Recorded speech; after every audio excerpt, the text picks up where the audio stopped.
Cristina Bondolowski, thank you for coming. I have to tell you, a lot of people fly across the Atlantic for money, for work, and I do it frequently.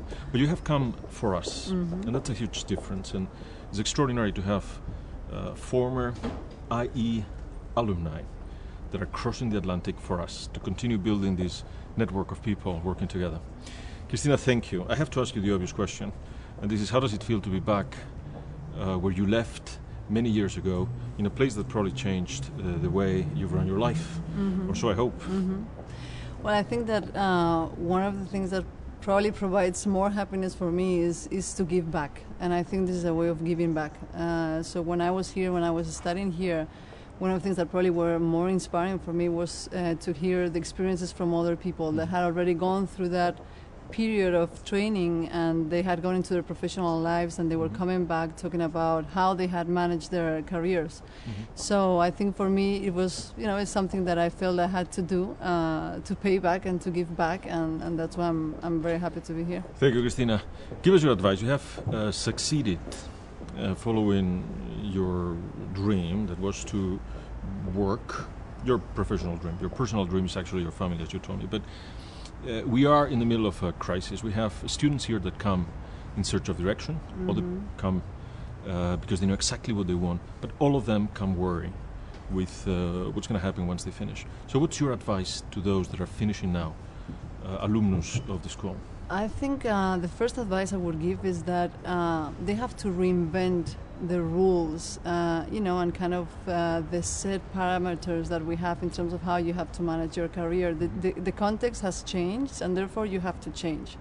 So that means that you need to be more flexible, that you need to look at your next steps in terms of how am I gaining experiences and how is this going to take me to a better place. And sometimes maybe it's not exactly your dream first job what you should be looking for. You just need to be flexible and open-minded, and sometimes take risks, not look for the safe options, but look for the options that are really going to, give you value in the future. You left Spain 4 years ago. You were already under the umbrella of an extraordinary company. A lot of people want to leave Spain, not because they don't like Spain, but because the opportunities are bigger outside. For those specifically that want to go to the US, if you were to give them a formula, and it's very risky to give a formula, but people want things that are concrete. What would you say if you want to go to the US and make it? Well, I would say probably to try to start in a U.S. company based in Spain could be an easy start, because in general the U.S. companies based in Spain are very multinational, so you will have more chances to go there, and it will also help you to better understand what is the American culture in terms of how you work, and place you in a better situation. There are other ways of doing it in terms of, thinking of continuing studying there and placing yourself in the country first, and then understanding, the context to try to find a job there. So there are different ways into it, but I think starting a multinational company here would be a good one. Cristina, how do you turn this crisis into an opportunity? That's very interesting, because sometimes the crises tend to block us, and I think there are huge success stories of people that have been able to overcome the crisis and come up with that brilliant idea, and that which requires a lot of entrepreneurship spirit in moments of crisis. So I think that's one way into it. The other way, as I was mentioning before, is about being flexible and rethinking what are the rules of the game, and therefore how you want to manage your professional career, all with a very positive sense on what you can do. I'm curious about your reference to entrepreneurs, because the school wants to align itself as much as possible with entrepreneurs. But imagine I'm an entrepreneur that just graduated here, and I want Coca-Cola to be my client.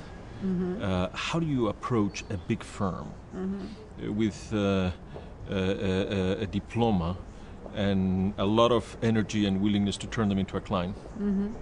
Well, I think in Coca-Cola we are extremely open to great ideas. So we are not going to judge people by, the infrastructure they have behind it. What we are buying into is great ideas that help us to connect better with our consumers and make our brands more relevant. So it's a question of trying to find that right person. I can tell you I received tons of emails from people around the world with ideas. I think LinkedIn today is a great source to find where is the right connection in a company, and some of them I don't look at them because I don't think they are interesting, but some others, sometimes we find ourselves meeting with people that we would have never met before, because before it was not so easy to connect and reach out to the right people. Cristina, I have to tell those that are listening or will listen that when I ask you what's the most important thing and what's your biggest worry or what's your biggest focus right now, you had no question, it's my family. I know you have 3 kids. I have 5. Wow. You have managed to have a balanced life. I'm trying to have a balanced life. I think banking is a bit of a... but a lot of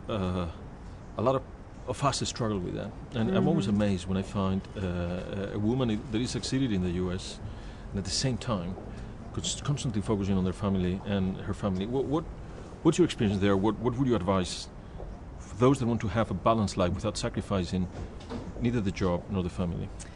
I think the first component is your partner. In my case, I consider my husband and I a perfect team, in the sense of each one of us know what to do best and how to contribute best to the family. So we kind of roll sort very easily, and that makes things much easier. We are flexible with each other. He also has a job with responsibility. There are moments when I have to support him. There are moments when he has to support me. At the end, honestly, I'm not going to say that it is easy. I think it's an act of balance on a daily basis, where you have to take decisions. Some days you are giving priority to your professional life, some days you are giving priority to your family life. But I think overall you have to feel that you are keeping what is most important for you as the priority. And I feel I have achieved that so far. Honestly, if I think I was falling into a situation where I was not achieving that, probably I would be unhappy, and probably I would end up, changing my job. Well, I have the benefit of sitting with you. A lot of people are going to see this on the web, and in the web you lose the calidez humana because you don't feel it. I have to tell those listening that if this school is able to create in people like you the strength, the vision, the willingness to work, the clarity of mind, the balanced personality that you're showing right now, we must be doing something very good. And it's touching that you're willing to come back and share it with us. As I said at the beginning, you've crossed the Atlantic for us, not for money, and for that we're very grateful. And we really want to thank you, Cristina, for being here. Very so thank happy, you very much. And I'm thanking you also for giving the opportunity to a lot of alumni for attending these sessions. Well, this is our house, so let's make it a home open to all the students that have left here before. So thank you very much, Cristina. May I give you a kiss? Yes, for sure. Thank you.